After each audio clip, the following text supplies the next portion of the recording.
En la actualidad tenemos aproximadamente 9 millones de niños, niñas y adolescentes en edad escolar que están o que deberían estar repartidos en el nivel inicial, primaria y secundaria.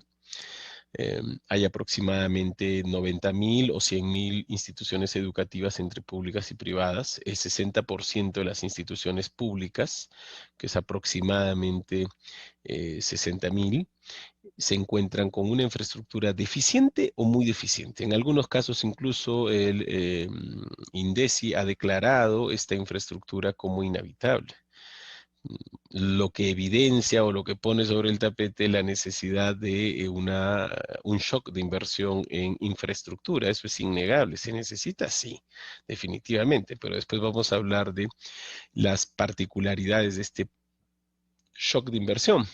Pero para que se den cuenta que el ministerio a veces proyecta realidades alternas o paralelas, para el ministerio, el déficit que tenemos en infraestructura puede cubrirse al año 2035.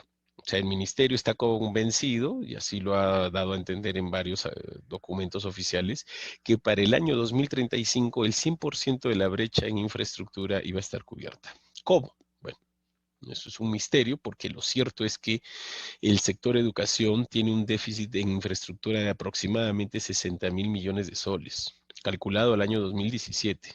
O sea que a la fecha ya no es 60.000 millones, es más.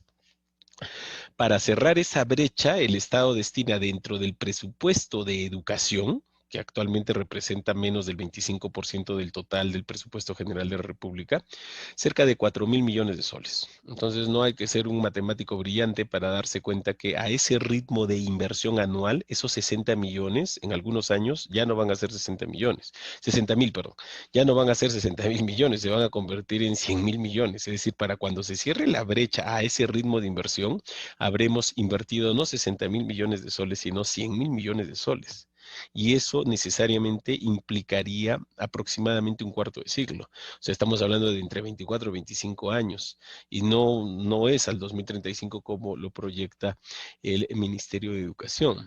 De acuerdo al INI, hay alrededor de poco más de medio millón de profesores, 523.000 aproximadamente, de los cuales cerca del 70% trabaja en colegios estatales y el 30% restante en instituciones privadas.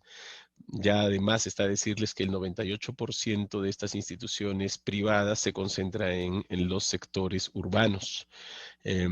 Y de los colegios que les mencionaba, de los privados, el 74% está en las zonas urbanas y el 26% en rurales. El 98% que les mencionaba era de profesores trabajando en instituciones privadas, ¿no? Ahora, la Contraloría ya señaló para el año 2019 que el 42% de los colegios, el 42% de los colegios no tienen un inventario adecuado en relación a al inmobiliario que cuentan, es decir, a la infraestructura menor. Cuando hablamos de infraestructura menor nos estamos refiriendo precisamente al mobiliario que se utiliza para desarrollar la enseñanza-aprendizaje.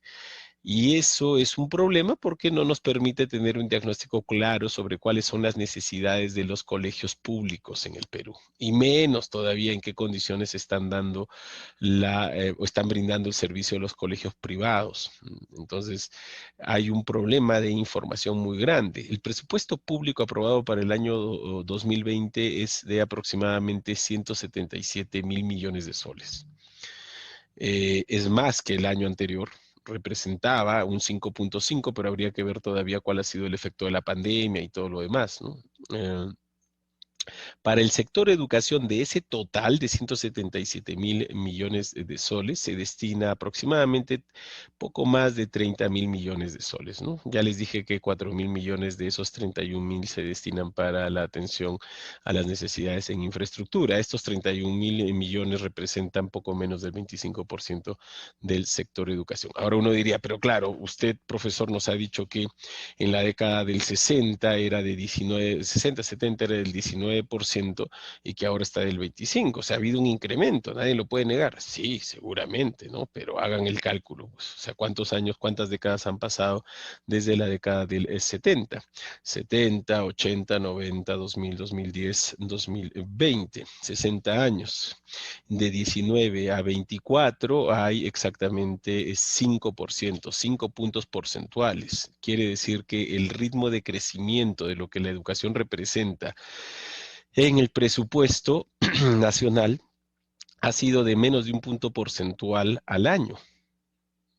Pero la demanda del servicio educativo no ha ido a ese ritmo, ha ido a un ritmo exponencial. La cantidad de niños en edad escolar se ha multiplicado, pero la infraestructura no, los maestros tampoco. Y si hablamos de salarios, estamos todavía peor.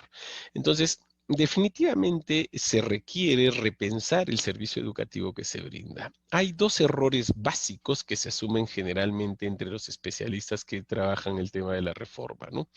El primero es creer o asumir que más inversión en infraestructura, en salarios, en material educativo equivale necesariamente a mejorar la educación, o sea, a una educación mejor, ¿no? Y eso no necesariamente es así. ¿Por qué? Porque lo que se está ocultando en el fondo es la relación simple de decir más dinero, mejor educación. Y en el Perú, desgraciadamente, las cosas no funcionan así.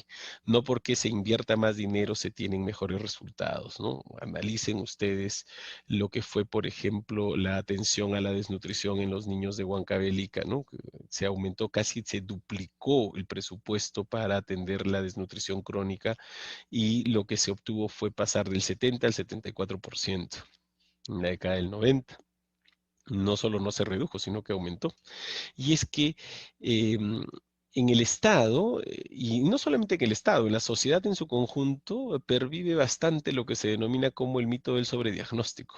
Es decir, la mayoría está convencido de que la problemática educativa ya se estudió bastante, ya se discutió bastante, jamás han leído un diagnóstico sobre la realidad educativa, pero la mayoría de gente asume que ya sabe cuál es el problema. Entonces, de lo que se trata ya no es de analizar, diagnosticar, evaluar, examinar, analizar, sino de dar soluciones. Entonces, queremos dar soluciones como sea. Y se cree que aumentar el presupuesto o pretender que la educación represente más puntos porcentuales en el PBI, cuando ni siquiera entienden que el Producto Bruto Interno no lo maneja en realidad el Estado, porque en realidad no es la traducción y el reflejo exacto de lo que es el presupuesto. No hay una equivalencia entre el presupuesto general de la República y el Producto Interno Bruto o el Producto Bruto Interno, como lo quieran denominar, como mejor les plazca. No hay una equivalencia en realidad, ¿no? Entonces, se cree que se puede aumentar lo que representa educación en el Producto Bruto Interno por decreto, y eso es imposible, así de sencillo es imposible, ¿no? Eso revela más bien un desconocimiento profundo de lineamientos básicos de economía. Em, entonces, el problema es mucho más profundo que el creer que hay una relación entre más dinero, mejor educación. Y lo segundo es creer, o el segundo error en el que generalmente se asume entre los especialistas, es creer que el éxito educativo radica únicamente en aquello que ocurre en el aula, ¿no? O sea, ya, el éxito o el fracaso educativo depende del tipo de maestro, del salón de clase que tenemos y del estudiante. Entonces, ahí está el secreto. La receta para el éxito está en fijarnos qué ocurre en el aula. Entonces, hay que incorporar estas tendencias innovadoras en cuanto a la enseñanza-aprendizaje, que vienen el aula invertida y todo lo demás, y creemos que atosigando al maestro con capacitaciones de este tipo vamos a mejorar lo que ocurre en el aula y por ende tendremos automáticamente una mejor educación. Y no necesariamente es así. Como les decía, la problemática educativa es compleja. Resolver la multiplicidad de problemas educativos implica necesariamente multiplicidad de diagnósticos, con la diferencia, si es que realmente queremos solucionarlos, de que estos diagnósticos tienen necesariamente que estar articulados. ¿Por qué les decía hace un momento que la cantidad de escuelas en el Perú es de entre 90.000 o 104.000 o más de 100.000? Porque ni el Estado sabe cuántas escuelas tiene. Ni el Estado sabe cuántos colegios hay entre públicos y privados. No hay un dato exacto y el INI tampoco puede ofrecernos cifras que nos garanticen certeza sobre esta realidad educativa. Ya, y si hablamos de docentes, también hay que desconfiar de las cifras. No sabemos en realidad cuántos que ejercen labores en el sector público, también lo hacen en el privado. Entonces, habrían ahí la posibilidad de estar duplicando ciertos datos o de repente docentes que ya no ejercen la docencia o que ya no están dentro del aparato de remuneraciones estatal porque probablemente cesaron y están trabajando, pero por recibo de honorarios, incluso subcontratados a través de modalidades varias, porque el Estado también es maestro para inventar modalidades de contratación que le permitan esquivar el reconocimiento de eh, lo que son derechos sociales, ¿no? Son beneficios sociales, como les llaman. Em, y eso también es parte del problema. Y el Estado en realidad no tiene ni idea de cómo las dimensiones reales de estas necesidades. Y claro, en ello radica probablemente, en esto último radica probablemente la clave de nuestro fracaso educativo, ¿no? Los pésimos diagnósticos que tenemos. Y no hay que confundir el diagnóstico con lo que ahora está de moda como un mecanismo para desviar los fondos del Estado, ¿no? Que son estas consultorías. No se trata de consultorías y de llenarnos de consultorías porque a través de las consultorías se ha logrado gastar varios millones de los presupuestos en los distintos sectores del aparato público, del aparato estatal, que no han llegado a nada. Entonces, en el fondo no son diagnósticos articulados. No porque contrate el ministerio una consultoría significa que está articulado con una problemática que requiere reformarse.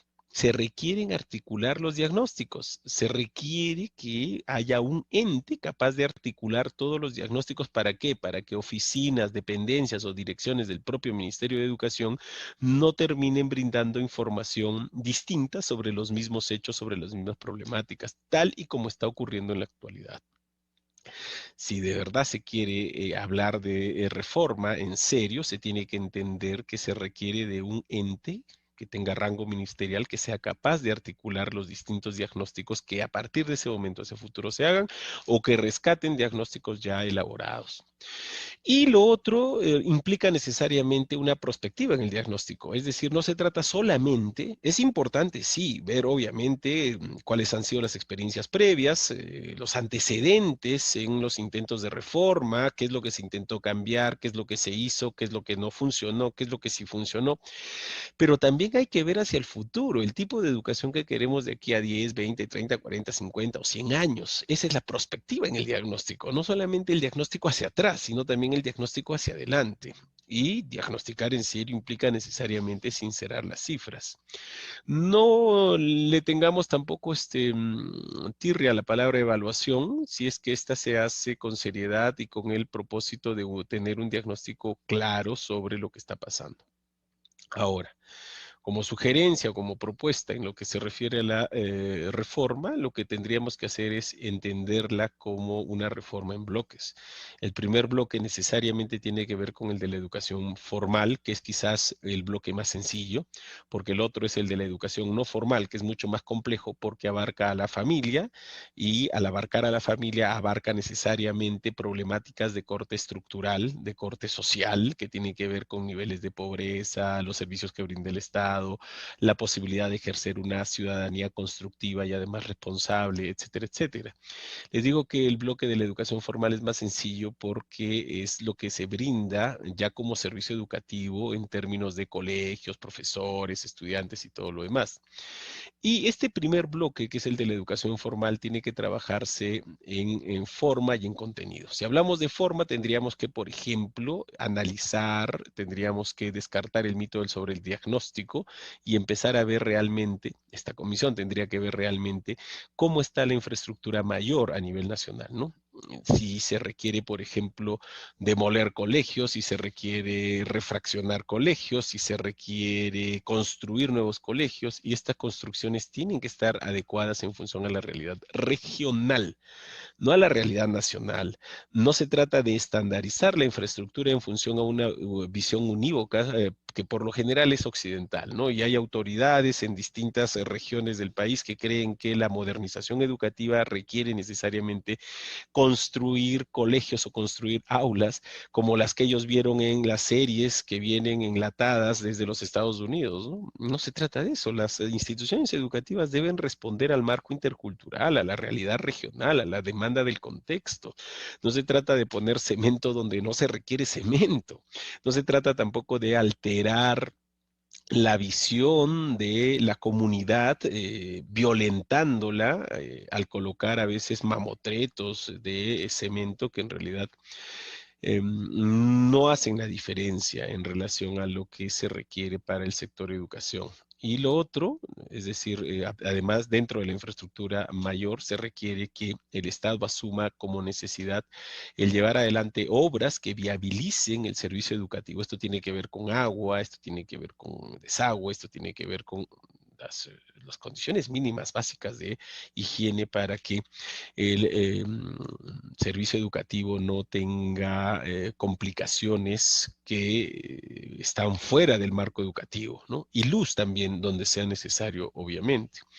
Y el otro bloque dentro de la forma que requiere esta educación formal tiene que ver con la infraestructura menor, el mobiliario educativo, en función necesariamente a la necesidad didáctica que las escuelas determinen, siempre teniendo en consideración el perfil de docente que tienen, el perfil de estudiante que reciben, la realidad del contexto local, comunitario, regional. No se puede pretender incorporar, transformar, quitar o comprar mobiliario educativo sin considerar los elementos que les he mencionado, por citar algunos, porque seguramente hay muchos más. Pero esta información y este diagnóstico tiene necesariamente que levantarlo la propia escuela. Necesariamente tiene que hacerlo la propia escuela porque la escuela conoce su realidad y para eso el ente articulador es el que tiene que facilitar estos diagnósticos menores que después articule con una visión de diagnóstico mucho más amplia, mucho más completa. Eso en cuanto a la forma. Y en cuanto al contenido, también hay que repensar el servicio educativo. Y eso implica necesariamente repensar el currículo considerando la diversidad. Pero no hablamos solamente de diversidad geográfica, como se hace actualmente, sino de diversidad cultural, pero diversidad cultural en serio. No es lo mismo educar, por ejemplo, a la comunidad asháninca que educar a la comunidad quechua de Ayacucho o a la comunidad quechua en Huancayo o a los aymara. No es lo mismo. Esta diversidad tiene necesariamente que rescatar los aspectos culturales, las prácticas sociales, la costumbre de determinadas regiones, de determinados pueblos, de determinados estratos.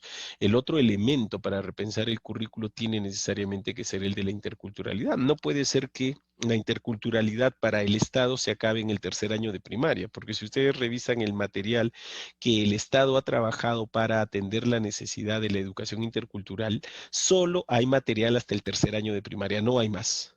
Es decir, cuarto, quinto, sexto, primero de secundaria, segundo, tercero, cuarto, quinto, no existen. Para esos estudiantes ya se acabó la interculturalidad. La interculturalidad solamente abarcó hasta el tercer año de primaria. No hay material y la formación de docentes interculturales es pobre. El Estado ha creado 4 universidades interculturales, 4, pero no ha visto o no ha atendido la necesidad de formar estudiantes en la educación básica regular que puedan después incorporarse a esa educación intercultural sin desventajas de ningún tipo. No se promueve el respeto a la diversidad en términos lingüísticos, en términos culturales, en términos morales, ¿no? En el fondo es un poco satisfacer solamente el requerimiento hasta donde el Estado considera pertinente y después abandonarlo. Y eso no es serio en términos términos de repensar el currículo. Ya no puede ser un currículo único, ¿no? Monolítico. Necesariamente tiene que pensarse esta realidad curricular en función a la realidad regional, a la realidad cultural, a la realidad de las comunidades culturales que conviven no solo en la selva central, sino en todas las latitudes del Perú. El otro elemento para repensar el currículo tiene que ser el de la ciudadanía, pero el de una ciudadanía que, bueno, ya, si ustedes quieren aceptar, asumir y dar por sentado que vivimos en una sociedad consumista, diseñada, perfilada y masificada desde la década del 50, bueno, asumamos entonces una ciudadanía que por lo menos puede ejercer derechos dentro de esta sociedad consumista. Entonces, por lo menos tengamos ciudadanos capaces de hacerse respetar en el sentido de ser ciudadanos con derechos plenos porque los conocen y los ejercen, pero ni siquiera eso tenemos. O sea, el ciudadano especula en relación a los derechos que pudiese tener porque lo ve en la televisión en realidades distintas a las nuestras, a la nuestra. Y no se trata en realidad de eso. La ciudadanía tiene que ser un concepto flexible, eh, que sea capaz de incorporar, que sea capaz de ver otras formas de interrelacionarnos con el Estado y no solamente cómo somos tratados, ¿no? Como ustedes lo pueden revisar en documentos de el SAT o en documentos de la SUNAT, ¿no? Somos administrados. Así es como se nos trata, como administrados. Ni siquiera se tiene el respeto y la consideración de tratarnos como ciudadanos, sino como administrados, ¿no? Em, pero en fin, bueno. Y el otro elemento para repensar el currículo tiene que ser necesariamente el de una educación secular. La construcción de una educación secular requiere necesariamente que el Estado entienda que el Estado es una cosa y el credo religioso es otra. Lo que ustedes pueden encontrar si revisan, por ejemplo, el currículo nacional es que se promueve el adoctrinamiento en una determinada creencia religiosa que es la católica.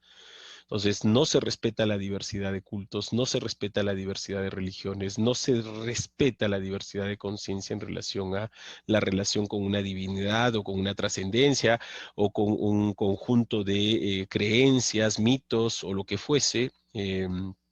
De forma seria, ¿no? Lo que se hace es ocultar, disimular y disfrazar el adoctrinamiento en religión católica que se hace desde la inicial hasta el quinto año de secundaria. Y eso es impensable. Ahora, claro, unos dirán, pero no es así porque la Constitución reconoce que somos un Estado laico. Mentira. Mentira. Lean la Constitución de pies a cabeza y no van a encontrar en ningún momento que se dice Estado laico.